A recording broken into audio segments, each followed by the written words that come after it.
بسم اللہ الرحمن الرحیم۔ خواب کے اندر چوہا دیکھنے کی یا پکڑنے کی کیا تعبیر ہے؟ ناظرین، اس کی مختلف صورتیں ہیں۔ مثلا خواب کے اندر چوہے کو دیکھنا، چوہے کو پکڑنا، خواب کے اندر یہ دیکھنا کہ اس کے بستر کے اندر چوہا داخل ہوا ہے۔ تو ناظرین، مختلف صورتوں میں خواب کی تعبیر بھی بدل جاتی ہے۔ اس لیے ہم اپنے ناظرین سے ہمیشہ گزارش کرتے ہیں ہماری ویڈیو کو شروع سے آخر تک مکمل دیکھا کریں تاکہ مکمل تعبیر آپ کے علم میں آ سکے۔ اور جن احباب نے ابھی تک ہماری یوٹیوب چینل احساس کو سبسکرائب نہیں کیا، سبسکرائب کریں، بیل آئیکن کو دبائیں، لائک اور شیئر کیا کریں، کمنٹس میں اپنی رائے کا اظہار کیا کریں۔ ہم یہ چاہتے ہیں ہماری آنے والی ہر نئی ویڈیو سب سے پہلے آپ کے پاس پہنچ سکے۔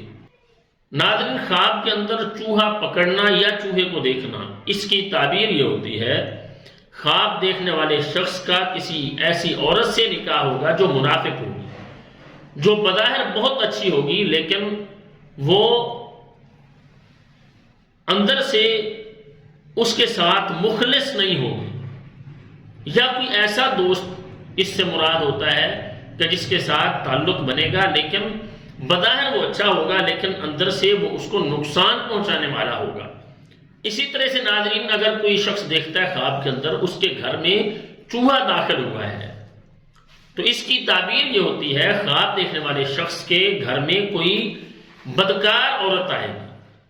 اسی طرح سے اگر کوئی شخص دیکھتا ہے خواب کے اندر کہ اس کے بستر میں چوہا داخل ہوا ہے تو اس کی تعبیر یہ ہوتی ہے کہ خواب دیکھنے والا شخص وہ کسی بدکار عورت کے ساتھ فساد کرے گا، اس کے ساتھ اس کا جھگڑا ہوگا۔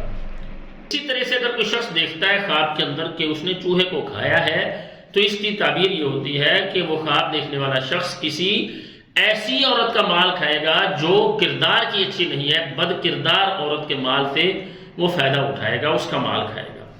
اسی طرح سے اگر کوئی شخص دیکھتا ہے خواب کے اندر کہ اس کی ناک سے چوہا نکلا ہے تو اس کی تعبیر یہ ہوتی ہے خواب دیکھنے والے شخص میں کوئی بدکار قسم کی بری عادات والی بچی پیدا ہوگی۔ تو ایسے خواب پر اللہ تعالیٰ سے پناہ طلب کرنی چاہیے اور کچھ نہ کچھ صدقہ اللہ کی راہ میں دینا چاہیے۔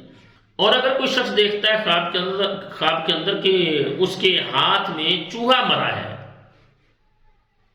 تو اس کی تعبیر یہ ہوتی ہے خواب دیکھنے والے شخص کو کسی بڑی مصیبت اور کسی پریشانی کا سامنا کرنا پڑے گا۔